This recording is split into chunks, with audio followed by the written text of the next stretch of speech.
Assalamualaikum warahmatullahi wabarakatuh. Selamat pagi teman-teman semua.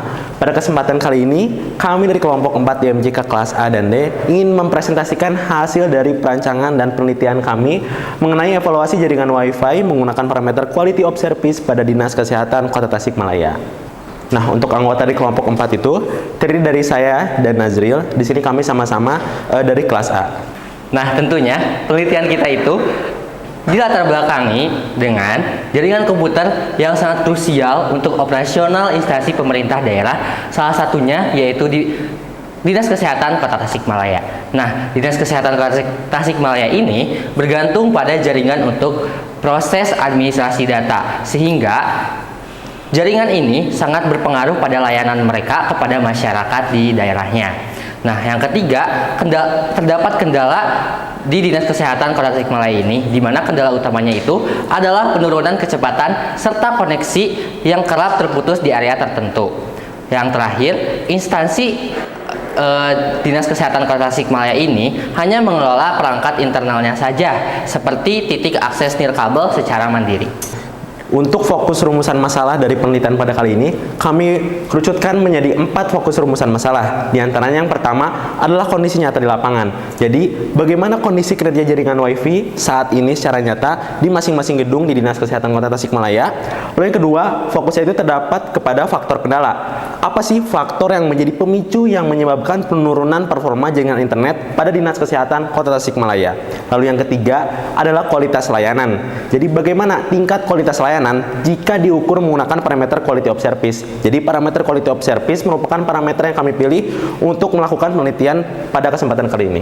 Lalu yang terakhir, fokusnya itu terdapat kepada solusi topologi.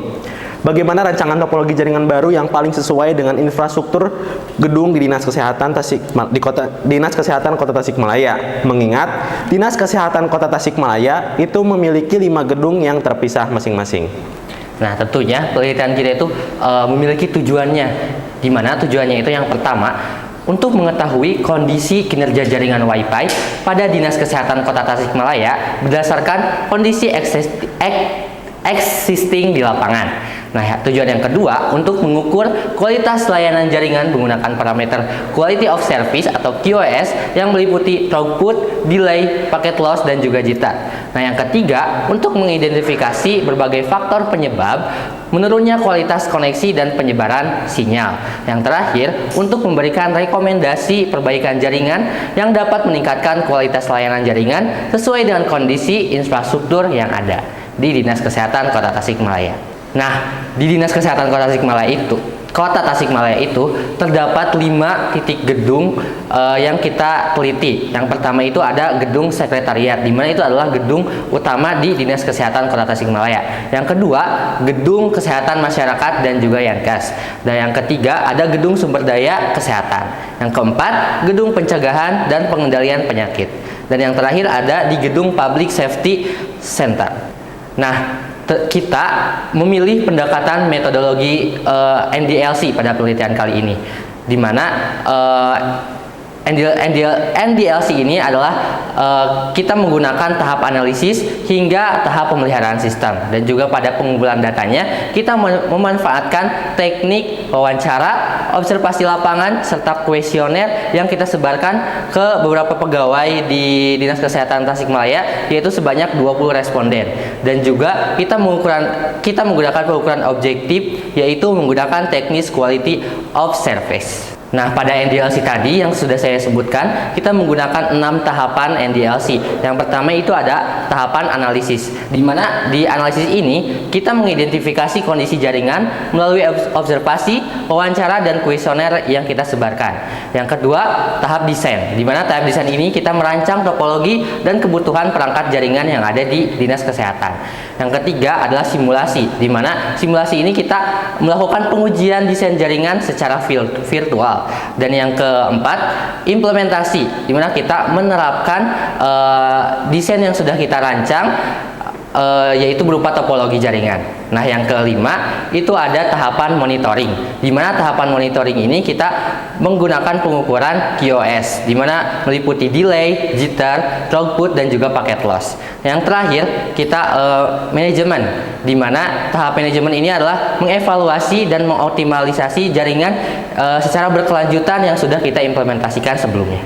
Nah, adapun yang dari kita analisis sebelumnya di Dinas Kesehatan Kota Tasikmalaya ini, kita mengumpulkan beberapa data dan kita juga mendesain topologi pada saat ini yang ada di Dinas Kesehatan Kota Tasikmalaya. Di mana di Dinas Kesehatan Kota Tasikmalaya ini jaringannya masih terbagi beberapa gedung, yaitu ada 5 gedung itu dengan topologi yang berbeda, dan juga mereka masih bersifat terpisah gitu setiap gedungnya. Nah, dari kuesioner yang kita sebarkan kepada pegawai, kita menyebarkan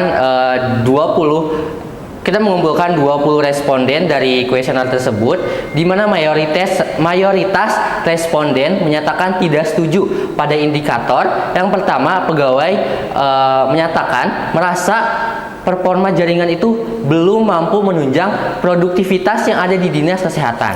Nah, yang kedua, mayoritas responden juga menyatakan kecepatan masuk ke dalam sistem aplikasi internal dinilai masih sangat lambat. Yang ketiga, responden menyatakan koneksi kerap terputus secara mendadak saat digunakan untuk berkomunikasi secara daring. Yang terakhir, pegawai merasa performa jaringan belum mampu menunjang produktivitas di Dinas Kesehatan Kota Tasikmalaya. Nah, selanjutnya, berdasarkan hasil pengukuran quality of service di Dinas Kesehatan Kota Tasikmalaya, khususnya pada jam sibuk, di sini terdapat hasil dari keempat indikator quality of service. Namun, di sini kami hanya mengambil jam sibuk saja, karena untuk selisih antara hasil data jam sibuk dengan jam istirahat itu tidak jauh berbeda. Karena pada kenyataannya di lapangan, untuk jam istirahat pun juga jaringan internetnya juga sama-sama memiliki koneksi yang kurang baik. Nah, yang perlu perhatian lebih itu terdapat pada gedung PSC, di mana di gedung PSC ini hampir keempat indikatornya itu memiliki indikator yang buruk.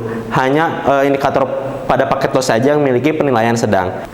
Nah, berdasarkan dari tabel penilaian pada indikator quality of service tadi, jika dinilai menggunakan standar TIPON, di sini rata-rata untuk keempat parameter uji dari quality of service-nya itu sendiri, itu beberapa masih memiliki penilaian TIPON yang cukup menengah dan jelek, itu khususnya pada bagian throughput. Jika memiliki penilaian buruk pada bagian throughput, itu memiliki permasalahan pada bandwidth internet yang kurang baik gitu. Padahal berdasarkan informasi yang kami raih di internet dan informasi dari Kominfo, untuk bandwidth dari dinas di Kota Tasikmalaya itu sebesar 100 Mbps. Akan tetapi kenyataan di lapangannya, jika diukur melalui speed test yang setelah kami lakukan menggunakan alat, itu kecepatan dari throughputnya itu dari speed upload dan downloadnya itu hanya memiliki rata-rata di bawah 10 Mbps. Lalu untuk paket loss, di sini memiliki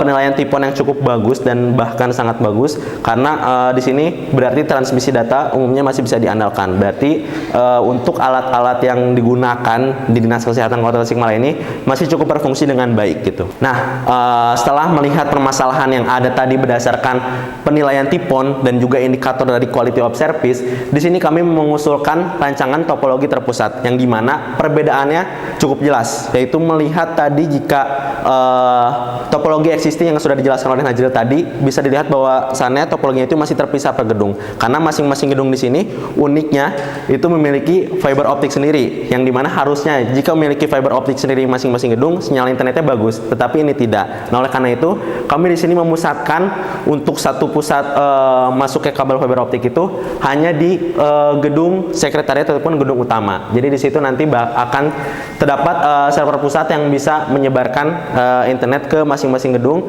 melalui router-router yang telah kami rancang. Hal yang kami temukan juga di topologi existing ataupun di sinyal internet pada saat ini, untuk penamaan jaringan WiFi itu masih per ruangan. Jadi ketika kita pindah ruangan dari ruangan satu ke ruangan yang lain, itu kita harus berganti sinyal internet dan juga memiliki password yang berbeda. Dan hal itu cukup tidak efektif, karena memang dari segi pembagian bandwidthnya juga menjadi tidak rata dan juga menjadi tidak fleksibel bagi pegawai yang memang memiliki keperluan ke ruangan ataupun ke gedung lain.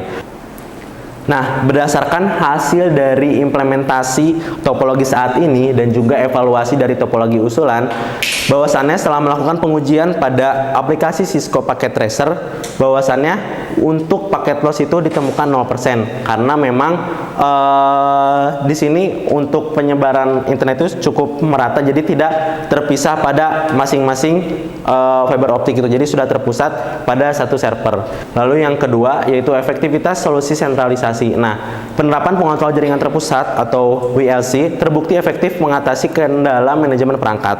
Nah, berdasarkan dari hasil penelitian kami disimpulkan bahwasannya jaringan existing ini masih belum optimal karena tidak terintegrasi dan dikelolanya itu belum secara terpusat. Lalu yang kedua, permasalahan utama itu berasal dari topologi internet yang terpisah, yang dimana tadi yang sudah saya sebutkan berulang kali, yang dimana masing-masing gedung itu masih memiliki sumber internet masing-masing, jadi tidak terpusat menjadi satu. Oleh karena itu terjadi ketimpangan seperti gedung PHC yang memiliki sinyal internet yang buruk sendiri. Namun dibalik dari kesimpulan tersebut perlu juga saran pengembangan untuk kedepannya, yang dimana tentunya saran pengembangan ini berkaitan dengan topologi usulan yang telah kami berikan tadi, yang dimana pertama adalah menerapkan jaringan nirkabel terpusat yang memungkinkan seluruh gedung dan juga menggunakan sistem wireless LAN controller untuk pengolahan akses point secara terpusat dan juga memisahkan segmentasi jaringan melalui SSID untuk pegawai dan tamu dan menghapuskan SSID dari masing-masing ruangan. Nah, mungkin cukup sekian pemaparan dari hasil penelitian di kelompok kami. Kami di sini terbuka untuk melakukan diskusi. Apabila ada pertanyaan ataupun masukan yang ingin disampaikan, kami sangat apresiasi hal tersebut. Silakan kepada teman-teman sekalian yang ingin bertanya. Silakan Deskia, sebentar. Baik, perkenalkan nama saya Deskia. Perkenalkan nama saya Zaskia dari kelompok 5A NPM 24700711093. Saya ingin bertanya, bagaimana jika si akses poinnya itu ditambah tapi tanpa merubah topologinya? Apakah masalahnya itu dapat terselesaikan dan mengapa? Baik, saya di sini akan menjawab pertanyaan Zaskia, yang dimana tadi intinya apabila hanya melakukan penambahan access point tapi topologinya tidak diubah, apakah itu akan menjadi efektif atau tidak? Nah, sebenarnya jika hanya menambahkan access point itu tidak sepenuhnya menyelesaikan masalah yang ada di Dinas Kesehatan Kota Tasikmalaya, karena faktor utama yang menjadi masalah yang di Dinas Kesehatan Kota Tasikmalaya adalah masing-masing gedung ini memiliki sumber internet masing-masing, sehingga memiliki ketimpangan kecepatan internet yang berbeda dari masing-masing gedungnya. Oleh karena itu, di sini diperlukan topologi yang lebih baru agar sinyal internet itu lebih baik karena dilakukan secara terpusat untuk pembagian sumber internetnya. Kurang lebih seperti itu, Zaskia. Apakah sudah menjawab? Baik, mungkin untuk pertanyaan selanjutnya, silakan. Baik, perkenalkan saya Zahra Ramadhani Putri dari kelompok 8A dengan NPM 24700711017. Izin bertanya ya mengenai presentasi kalian, bagaimana hubungan parameter QoS, contohnya seperti jitter, dengan persepsi dari pengguna melalui kuesioner yang kalian berikan. Apakah memang keduanya selaras atau bagaimana? Terima kasih. Oke, saya izin menjawab ya, Zahra. Parameter QoS itu memiliki hubungan yang cukup erat dengan pengguna karena parameter QoS contohnya di jitter, jika jitternya nilainya memiliki nilai yang tinggi, itu sangat berpengaruh dengan kualitas jaringan yang ada di Dinas Kesehatan. Nah, makanya itu juga dirasakan secara langsung oleh pengguna jika memang layanan tersebut kualitasnya cukup buruk gitu ya. Nah, antara parameter QoS dengan pengguna itu tidak selamanya berhubungan gitu, karena QoS ini merupakan parameter yang objektif gitu, berbeda dengan kuesioner. Itu hanya kuesioner itu hanya mempresentasikan persepsi subjektif pengguna jaringan, seperti itu. Mungkin ada tambahan? Sudah cukup. Baik, itu dia. Terima kasih teman-teman atas masukan dan pertanyaannya. Cukup kami terima dengan baik karena itu menambahkan insight untuk kita juga untuk melakukan pengembangan selanjutnya. Mungkin cukup sekian, terima kasih teman-teman sekalian yang sudah menyempatkan waktunya di sini untuk menjadi audiens, dan juga teman-teman yang menonton melalui video. Mohon maaf bila ada kesalahan dalam perbuatan ataupun perkataan. Wassalamualaikum warahmatullahi wabarakatuh.